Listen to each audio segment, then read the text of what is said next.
This Week in Agribusiness, serving America's most essential industry, is brought to you by Case IH. The learning season began in earnest this week as farmers gathered in Coralville for the Farm Futures Business Summit. Hello folks, welcome to This Week in Agribusiness. I'm Mike Pearson, not in the studio this week. We're in Coralville for the Farm Futures Business Summit. Max Armstrong and I were both here. We'll be hearing from Max in just a little bit. It was a great week to get connected with farmers in Coralville with our friends from Farm Futures and talk about the issues that farmers are facing.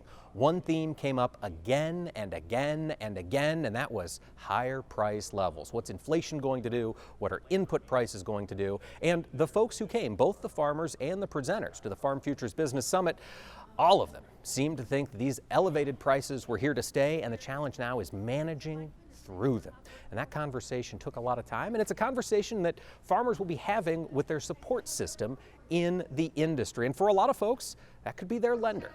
Joining us now is Tim Homan. He's a relationship manager for Rabo Agri-Finance in Eastern Iowa. Tim, thanks for joining us this week. You're welcome. Let's talk about Iowa and what farmers can expect when they come in for renewal season. Interest rates are up, Tim. Are they going to blow borrowers' heads back when they come in for renewals? If they've been paying attention as the increases have gone on, it should not. But if they have not been paying attention, yeah, when the new notes come out and they're going to see the spread and how it relates to a higher rate, yeah, they will probably be surprised compared to a year ago. Yes, rates are higher throughout, yes, both in operating and in fixed-term debt levels you're seeing? Yes, absolutely. We've seen a fallback in long-term rates here over the last month or so, and they're still higher than they were, but it's not detrimental to ag at this point in time. Okay. So. All right, Tim, one of the things that I'm curious about, we've seen farmers jump to a new level of profitability here over the past 2 years. Maybe not new, but new for going back to 2012, 2013. From a lender's perspective, what do you like to see from growers who have moved into new levels of profitability when they're coming back into the bank? What to you looks like this person's got it figured out? Probably ideally they understand the importance of maintaining, because if history tells us anything, back when things were profitable most of the time from 07 to 13, there was a lot of profits being made. But then as you got into 14, 15, 16, on through 2019, especially in corn and bean in Iowa, we saw a lot of guys that could barely maintain profitability, in a lot of cases lost money 3, 4, 5 years in a row.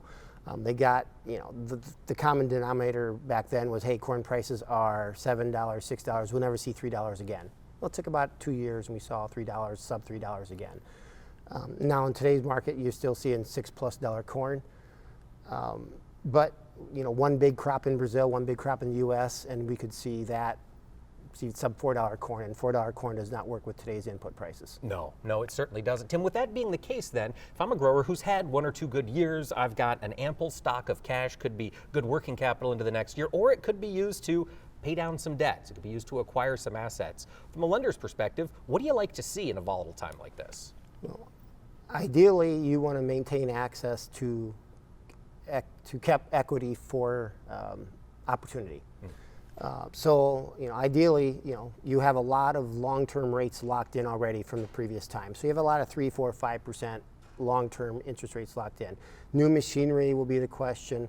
Operating will be higher, but there's also a lot of working capital. So as farmers are liquidating, I know I'm seeing a lot of my clients telling me they don't need a lot of the operating they've had in the past. They can operate out of cash, and but they want to maintain access to those funds on operating line to look at equipment purchase, to look at land purchases. And so when you have access to equity or access to the capital, you want to be able to maintain access. So if you have income coming in, pay your operating line down, but maintain access to it. So you're saving on interest. At the same time, you have access to take advantage of opportunity. Makes sense. And that opportunity can be expensive. It is. And so you don't want to be paying off 3, 4, 5% money right now and borrow it back, in 6 months or a year at 6.5%, 7%, 8% or whatever it is. Yeah. So keep the cash close at hand for the time being. Access to it, for sure. Keep access to it. So you know what you got. If you have a big crop coming and prices are still high and you're going to be extremely liquid, you look at paying down some additional debt. Okay. In the meantime, maintain access to cash. In Iowa, on the farms, prices are up.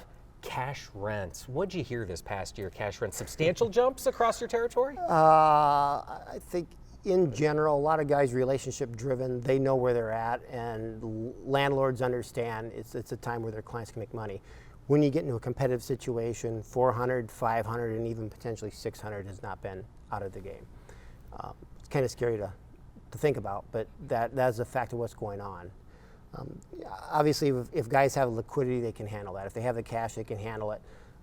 They might have to carry it over from this year to next year and make those payments, or they have other low interest debt or low rent payments, they can offset it. But it is a risk unless you're willing to also go and lock in your inputs and lock in your sale price in order to be able to offset the $600 rent, $500 rent, whatever that is. Yeah, it's expensive. Huge staggering Again, costs that's out the there exception. this year. Exception, not the rule, but it does happen. Okay, but consistently we are seeing rents up, I'd imagine, across the state. Absolutely. I know land managers and such are all looking for a little bit more. It's that time of year For their clients. We're seeing some green in the markets. Tim Homan, Relationship Manager with Rabo Agri-Finance. Thanks for talking to us this week. Thank you. This portion of This Week in Agribusiness is brought to you by Firestone Ag. The Firestone Ag Dealer Network offers you the support, inventory, and resources you need. Visit firestoneag.com to find your local certified dealer. And now it's time to dig into these markets. This past week saw some volatility in the corn market, and joining us now to break it down is Josh Green, broker with Advanced Trading. Josh, thanks for joining us. Hey, thanks, Mike. Excited to be here. Let's talk about the corn market this past week. We had a little bit of back and forth, headline driven. Yeah, definitely. I mean, obviously the USDA came out with a report last week, gave us a gift, took away nearly 200 million bushels, so it was kind of a nice little opportunity here to see exports take a cut as well, and keep everything balanced. So it just really felt like we were going to get in a situation where carryout was going to start to grow, but in fact we kind of kept it, actually it tightened up a little bit. So it did, and is that going to maintain? Do you think we can pick up some more of those exports, or at least keep the pace we need now to maintain USDA's target? Gosh, you know, we are behind, but it certainly puts us back on track of where we need to be from where we are right now. You know, looking forward, a lot of it's just going to depend on where we're at with the safrinha crop out of Brazil. So the one positive, I guess you could say, is that if their soybean harvest gets delayed a little bit, that could push back the ideal window for planting, you know, their safrinha crop. But it's a little too early to really get too excited about that, but it'll be something to monitor going forward here.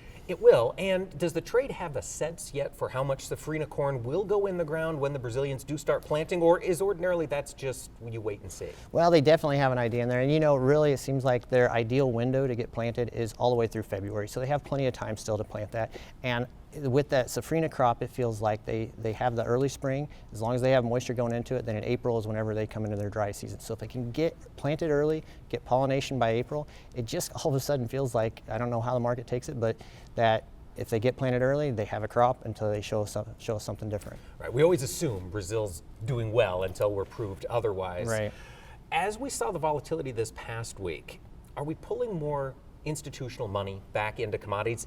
Are the investors coming into the corn market? I think so. I'll tell you what, looking at the trade yesterday, it seemed like all of a sudden you're seeing these wider ranges and you're seeing the funds. So the funds can be great, but they can also be painful as well. So right now they've been on our side a little bit here. We were able to get maybe through some moving averages and gain some support. So maybe we'll see some continued buying there. But I want to be cautious because they can give it, but they can take it away just as quick.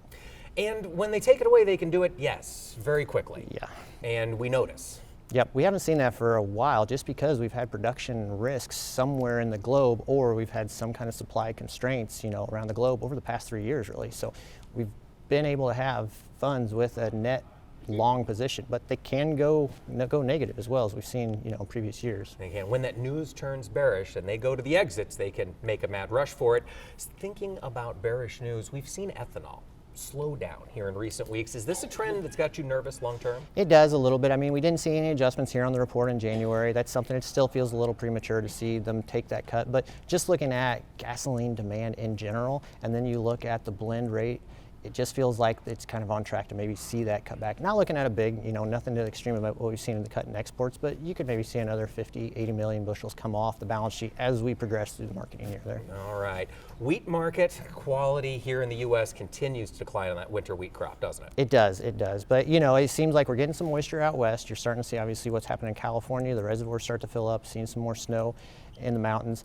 You know, with that weather pattern, it seems like we can kill the wheat crop 3-4 times and still end up with a pretty decent crop as we get into the spring.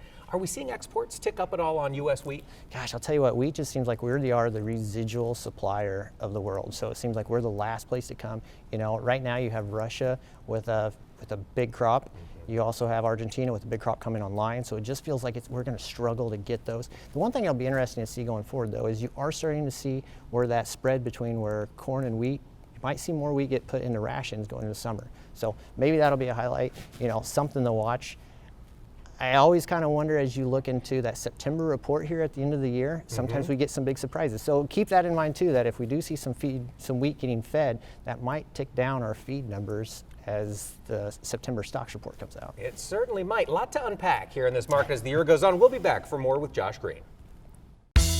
This portion of This Week in Agribusiness is brought to you by Firestone Ag. Harvey Firestone invented the first pneumatic farm tire, forever changing what it means to farm hard. Visit firestoneag.com to learn more about this history and tire solutions for today.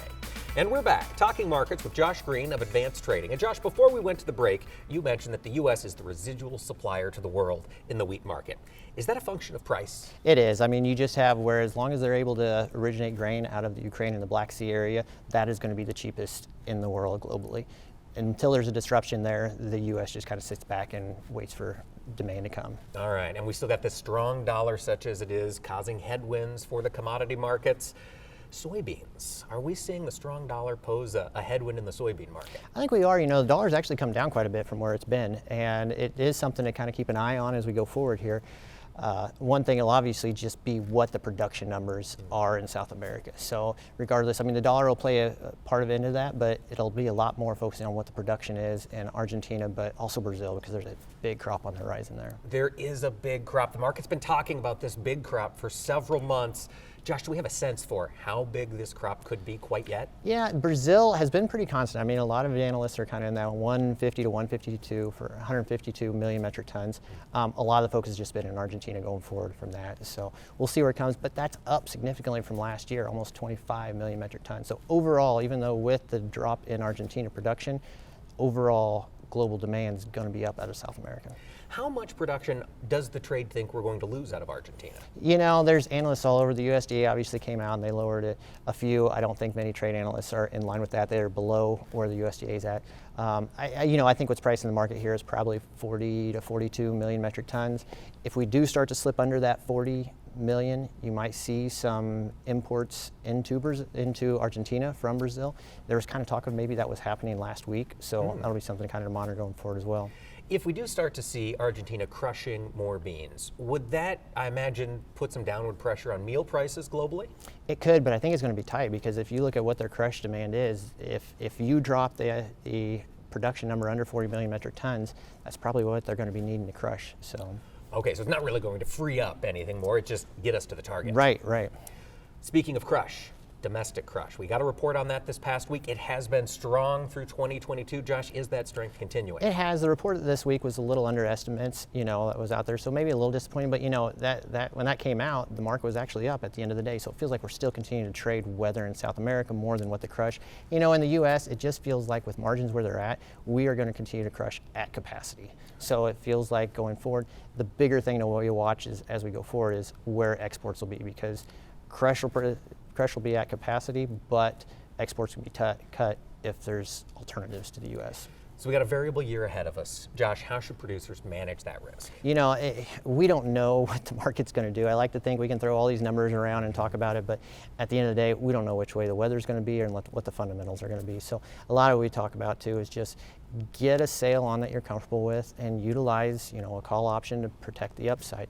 And when you get a strong rally, don't be afraid to manage that. A lot of times we'll roll those up in order to take some profit and not just wait until they expire. Same thing, there's a certain amount of bushels that you're unable to price. We just don't know what we're going to have or uncomfortable with, or basis looks like maybe it'll get stronger in the future. I'm not in the camp on that on old crop, but maybe on new crop. A put option makes a lot of sense there. But again, manage that. Roll it up as the market gives you the opportunities. Have that flexibility. Thanks. Josh Green of Advanced Trading. Appreciate you joining us this week. Thanks, Mike. Chad Colby's Look at Agriculture Technology comes your way next, brought to you by the IBM Watson Decision Platform. Combining AI with Internet of Things data to help agribusiness increase yields, improve quality, and drive sustainability. Well, our friend Chad Colby sent in a tech segment for this week. Max, have you seen it yet? Yeah, it'll surprise you. He's talking about unmanned aircraft. Oh, those drones have come a long way to be sure. Here's the latest one Chad is looking at this week. Topic of sprayer drones has been one that has been kind of on everybody's mind because of the obvious. Joining me on the show this week is one of the owners of Flying Ag. They're a Midwest-based company that specializes in drones for agriculture. This is the DJI T40, the latest version of their spraying drones. They're continuing to get larger. This one will hold 10.5 gallons. So at a 2-gallon spray rate, that's a little over 5 acres. They've gone to a different style of nozzle, less prone to plugging. I think one of the things on this drone that has my attention is the battery. Yeah, so there's a large battery on it, and then if you utilize a large generator, you can recharge in about 9.5 minutes. So a person should be able to get by with 2 or 3 batteries and be able to sustain continuous flight. Randy, talk about some of the functionality in the controller. So there's a lot of safety built into it. Pretty much you're going to set up a flight plan, and it will just continually work on that flight plan as you run load after load. It has the ability to run multiple drones, in the same field. So it a lot of capability here, showing all of your spray rates and all of that kind of stuff. Did I read correctly, Randy? There's a dry box application also? That's correct. You can take the liquid tank out and put a dry spreader in there as well. How far is it for maybe even one of these being on your farm? We're hoping to do some testing at least with it this summer and see what that scale up looks like. Any other features of this drone you want to talk about? I know it looks like a LiDAR sensor in the front. It's got a first-person camera. Yeah, so there's lights up front. It's running LiDAR for sensing around it. It's running RTK correction. And this has terrain compensation as well, correct? Right, it has terrain compensation. There's a lot of redundancy built into this drone. Randy, you've been around the drone space for a long time. It's still got to shake your head when you see things like this. Years ago, things were changing very rapidly, and this is the same type of thing. Yeah, it's pretty cool technology. Well, I'll tell you what, I think it's pretty safe to say, Randy, we're going to have to come back and visit you here this summer when you're working on some of your trials and using a drone like this, because certainly they're going to be around the countryside in ways that we've never imagined over the next few years, that's for sure. Every week, Chad briefs us on the advances he's seeing in agriculture, and they are coming so fast. We appreciate all of the reports he brings our way, and especially as he relates it to you producers and the new capabilities you have on your farm through this technology. This Week in Agribusiness, serving America's most essential industry, is brought to you by Case IH. Welcome back to This Week in Agribusiness. Max, when I was at the Farm Futures Summit, I heard from a lot of growers they had a good year, but the volatility was stressful. That can have some mental health impacts, can it? This time of the year, I think it's especially stressful. You have the weather challenges that come along on top of all the uncertainty of the business. We talked about that with the grower just the other day, and we shared that visit through the auspices of FMC and Farm Futures. We talked with Kelly Garrett, who farms at Arion, Iowa. And one thing I noted in the conversation with him is the fact that you really can't get away from farming when you're a farmer.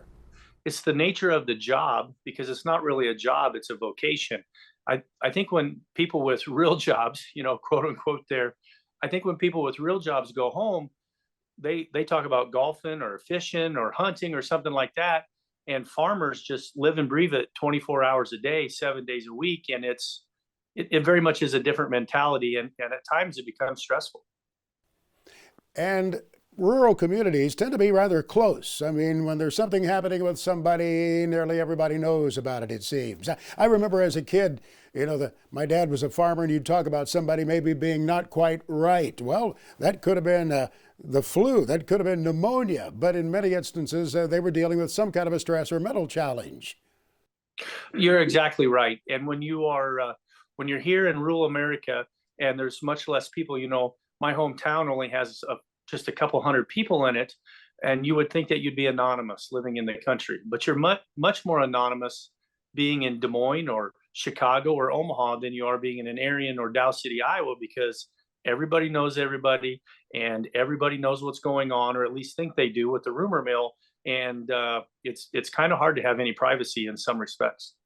There's a lack of resources too. People continue to talk about that. We just don't have and especially when you look at that heart of America where you are and up into the Dakotas, we just don't have the mental resources that we do in metropolitan areas, correct?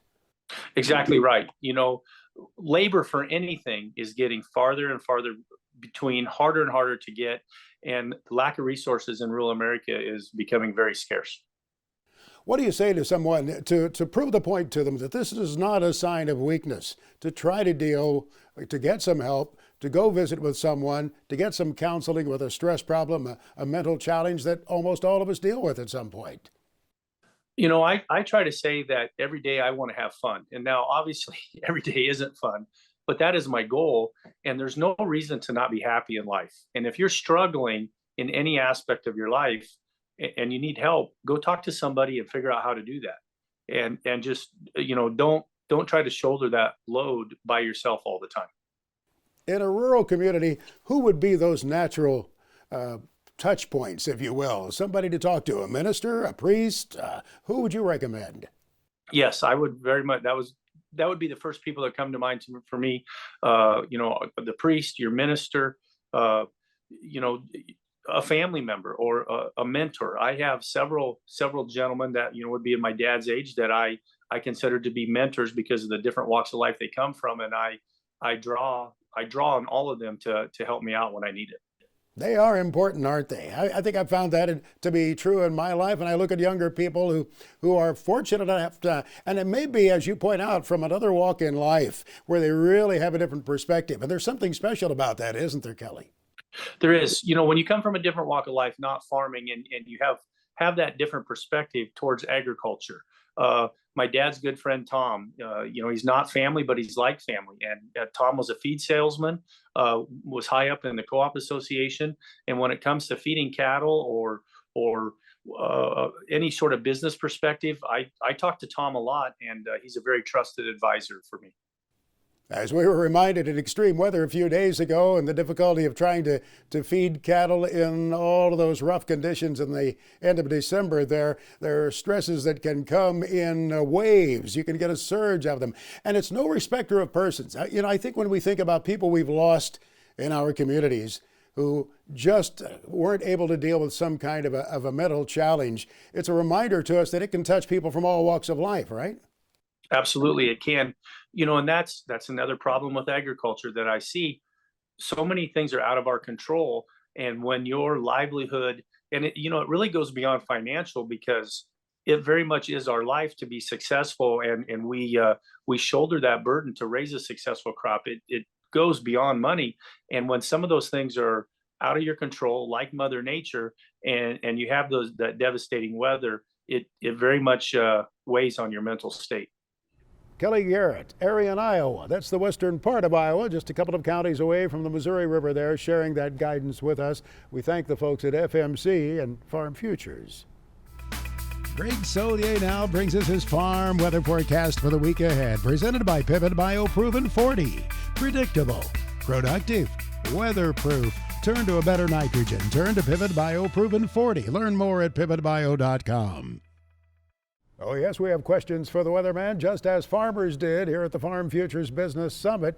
Greg, that situation in California gradually is improving. Now, this is long-term drought we're trying to improve, and of course it's had disastrous effects, but it's moving the needle in the right direction for farmers. Right, but unfortunately some areas literally from a drought to a flood, and so we're watching streams and rivers. They'll be coming down with overall a quieter weather picture. That snowpack I have to ask you about, though. Yes, I mean, that is remarkable, is it not, for irrigation purposes later on? You melt down that snowpack, by the way, 35 to 40 feet in this atmospheric river storminess that comes up to about 30 to 35 inches of rain sitting up there in the Sierra Ranges. So, yeah, opportunities for some recharge with time. But in the meantime, into the Pacific Northwest, where most of that particular part of the country has missed out on the real worst of the storminess, and it is a quiet weather picture this week into the Northwest, a good part of Big Sky country, the Dakotas, recent snows there, farther south in through Nebraska, and middle to late parts of the week, well, there's Arctic air. There's a change in the uppermost parts of the atmosphere. It's warming that dislodges the Arctic air. The polar regions, it buckles southward, and here's the first kind of tentacle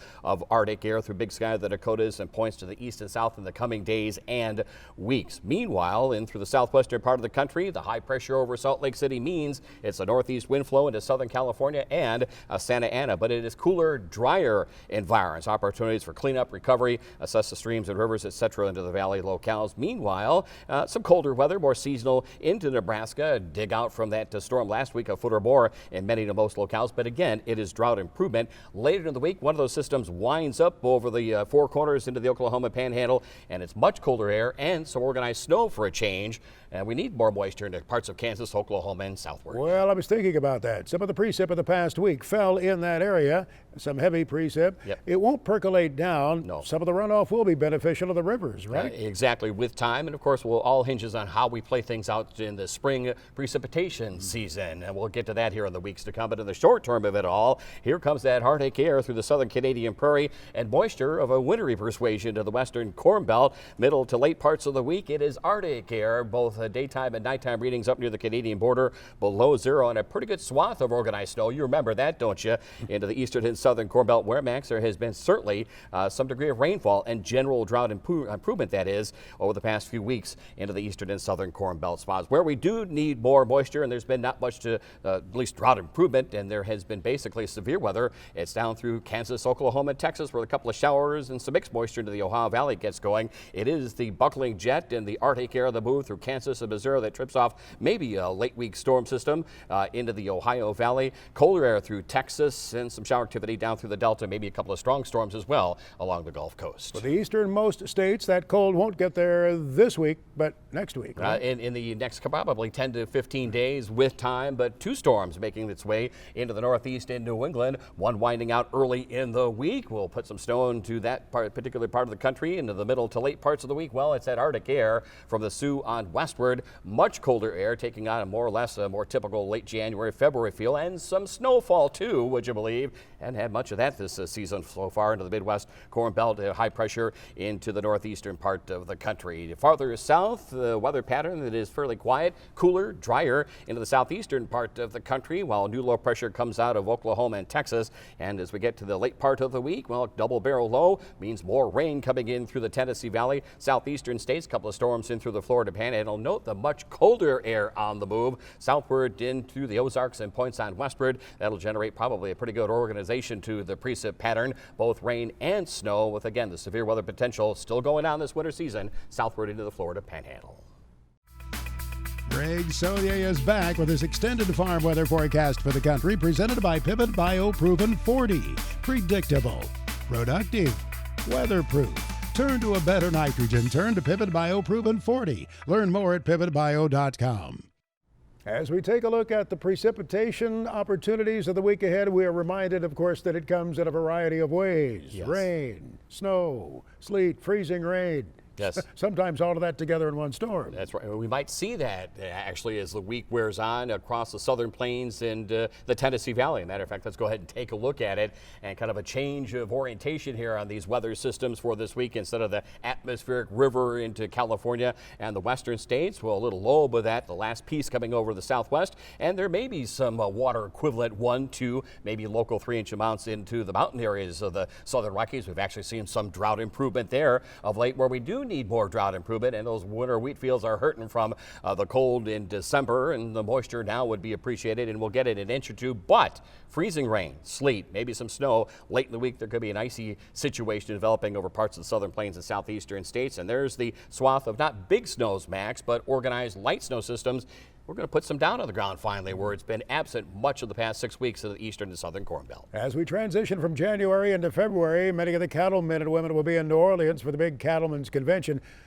First of all, what's the weather going to be like there? Well, then what do they have to worry about at home? Well, in New Orleans, first of all, yeah, they're kind of on the cusp of another shot of cold air. Not quite the severity that we had right before Christmas that sent readings into the teens and 20s all the way to the Gulf Coast area. Some lingering warmth over the southeastern states, but note the below and much below on that U-shaped jet stream pattern over the heartland. That means it's going to be a busy weather pattern with systems and storms running the periphery of that Arctic air. Upslope snows. Good news, central Rockies, not good news, snow and ice. Southern plains, southern Corn Belt into the northeast of New England, and even Max, some severe weather in the southeastern part of the country. Wow, for the first full week of February, what do you see? Now that cold air, it is Arctic air. The stratosphere, as we call it, is warming. That's the layer on top of what we call the troposphere that drives all the weather systems. And when that warms up above the pole, the cold air's got to come southward, and there it is from Washington State down to the Ozarks, into the St. Lawrence River Valley, much below, into the northern Corn Belt south. Some sense of warmth, if you will, over the southern states. But again, the trough is over the middle part of the country. There's a compaction of these temperatures, and that means an active pattern. Pacific Northwest, good news there. More snow, central, some southern plains, including some ice and a couple of snow systems or storms, however you want to label them, for the Midwest into the northeast New England, normal precip over the southeastern part of the country. Week of Valentine's Day, many folks plan to go to the National Farm Machinery Show in Louisville. It can be wintry then. What do you see that week? Well, I tell you, look at these temperatures. You want to find your favorite snuggling companion, I suspect, with a cold wave weather pattern locked into many. Yeah, it's much like December, and there's a couple of these systems coming on by in the days and probably weeks to come. So keep an eye on it now, all the way down to the I-10 and I-20 corridor, much below cold wave weather conditions, the warmth, if you will, into the western states, the Rio Grande Valley as well. The cold probably sets up another frost and freeze, not far south of what we had here in December, but far enough south that we'll have to keep an eye on those winter crop areas into the Florida Panhandle, the southeastern states. And there still will be a propensity for kind of clipper type features on the move, adding to new snow, more snow. Look at it as drought relief into the northern and central Rockies, central and southern plains. That means ice and so at least snow potential there. Drying out through West Texas, and a couple of more organized snow systems moving through the central and southern Corn Belt into your part of the country. And yeah, there may be another round or two. We've seen it already of snow as far south as the Mason-Dixon line by mid-month. Next on This Week in Agribusiness, it's Max's Tractor Shed, spotlighting another great American tractor. This weekend at Max's Tractor Shed, a tractor with a lot of history behind it, stretching back 6 decades. Max's Tractor Shed is being brought to you by Mystic Lubricants. With the help of Mystic Lubricants, you can keep your machines working harder for longer, season after season. Mystic Lubricants, made to make it last. Well, it was 60 years ago this coming summer that Omer Farrell in North Carolina bought a brand new John Deere 4010 diesel, and he worked it hard. His son David remembers. David, like many kids back in the era, would ride on that fender with his father. He'd sit up on that left fender. Take a look at this fender. That's where David would ride, just as many kids did, riding with their dads on the tractor. I did. Well, one day when David wasn't with his father, Omer was working some soybean ground out there, and he hit a piece of steel that was left by a prior landowner. It turned the tractor over, threw Omer out into the dirt. He was able to scramble. The tillage tool missed him. He was able to run and stop that tractor. A tractor that since then has had its engine worked over twice, the transmission 3 times. David Farrell says it probably has more than 16,000 hours on it, and it is very comfortable and protected in his shed near Raleigh, North Carolina. John Deere 4010 diesel. Let's see what's happening in the week ahead at Big Iron Auctions. Our buddy Mark Stock comes in right now with his weekly report. Well, folks, we'll be selling some Jorgensen Land and Cattle Company influenced bulls and bred heifers on January the 24th. Just an outstanding set of bulls and bred females selling online on BigIron.com. Then our sale January the 25th features farm machinery, construction equipment, trucks and trailers, and what a great selection. Foothill Farms from Wynne, Arkansas. They've got some really nice grain trailers. Gary Bruning Estate in Ellsworth, Kansas. They've got a 1981 Ford F700 single axle grain truck. Mahindra USA will be selling a 9110S mechanical front tractor with a loader out of their Olivehurst, California location. Sunstate Equipment Company will sell 49 front row ready rental units. So if you're looking for scissor lifts, boom lifts, water trucks, John Deere mini excavators, Bobcat skid steers, JLG telehandlers, Bomag drum rollers, they will all sell to the highest bidder January 25th. And a little advance notice, Max, on some land. Sullivan Auctioneers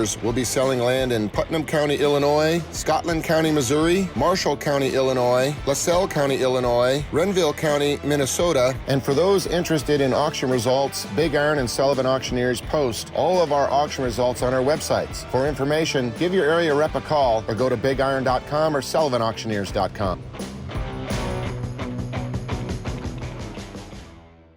Our FFA Chapter Tribute is brought to you by Pioneer, developing new generations of seed innovations for new generations of farmers. Pioneer, what's next happens here. And now we're going to meet the next generation of agricultural leaders. This week, Sydney Laughlin, president of the North Carolina State FFA, joins us. And Sydney, I understand you were exposed to FFA at a rather young age, 6th grade. What got you interested in FFA? Absolutely. So I come from a little bit of a non-traditional background in that I was homeschooled my whole life. So my parents are my FFA advisors, and my mom teaches an environmental science class. And as a part of that class, we have an FFA chapter. So I saw several members go before me, and they were just doing such amazing things in FFA. You know, they were trying different competitions, and it just looked like a whole lot of fun. So I knew that I wanted to be a part of that, and I joined as soon as I could. And that was in the 6th grade. And now you've worked your way into leadership as head of the North Carolina FFA. Sydney, what does this next year look like? Are you on the road a lot, meeting chapters? Yes, we are on the road a whole lot. We had a really busy last fall. We were going to different chapters. We were going to different leadership conferences. We have different regions in North Carolina FFA.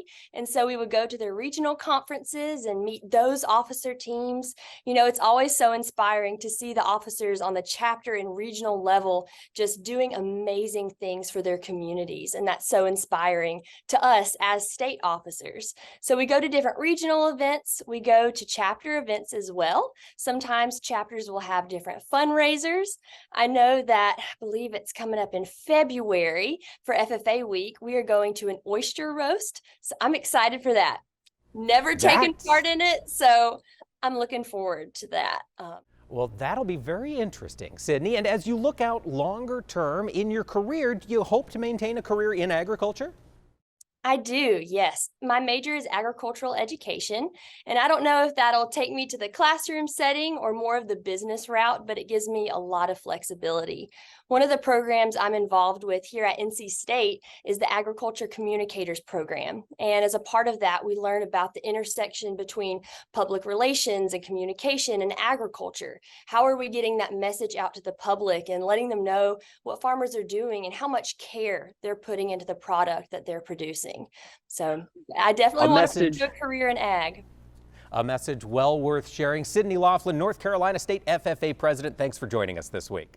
Absolutely. It's an honor. Thank you for the opportunity.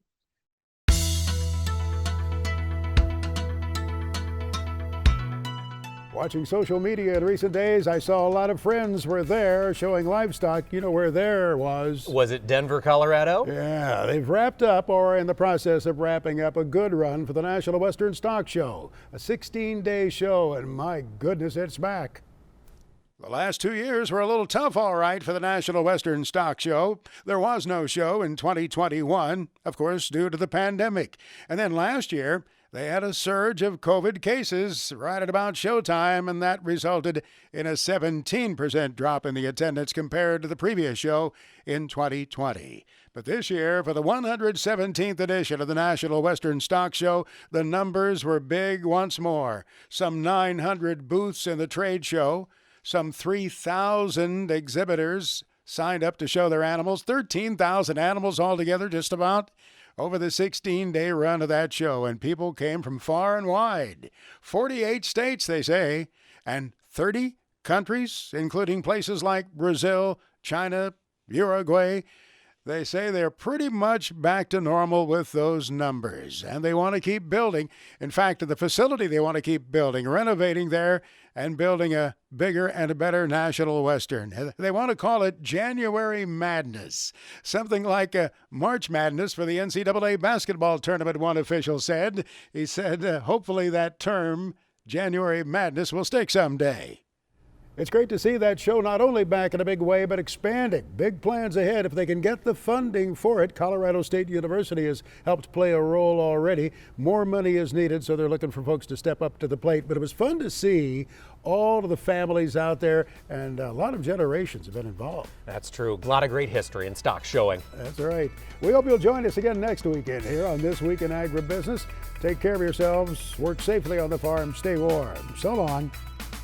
This Week in Agribusiness is brought to you by Case IH.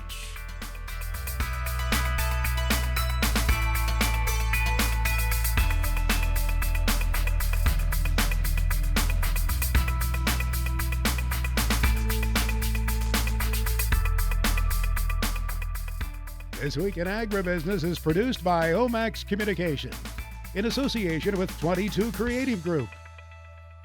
We invite you to visit us online at agbizweek.com.